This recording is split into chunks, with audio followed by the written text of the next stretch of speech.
Hey friends, my name is Lisa Sugarman from the Suicide Survivor Series. I'm a mental health advocate, a survivor of suicide loss, and I'm also a crisis counselor with the Trevor Project.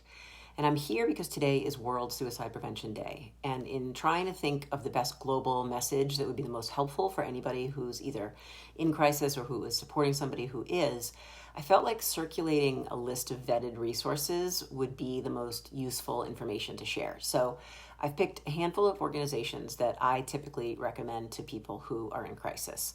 So the first one is the Trevor Project, the largest crisis lifeline and text line for at-risk LGBTQ plus youth.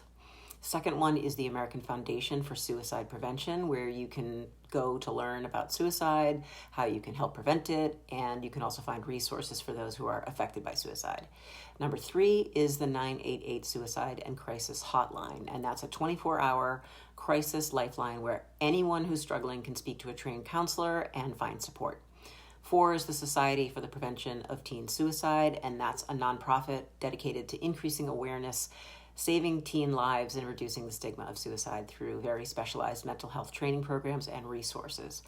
The 5th one is the Trans Lifeline, and that's the nation's only crisis and peer support hotline staffed by trans people for trans people.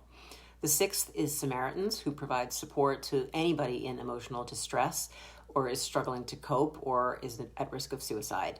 And 7th is the National Alliance on Mental Illness, also called NAMI, and they're the nation's largest grassroots mental health organization that's dedicated to building better lives for the millions of Americans who are affected by mental illness.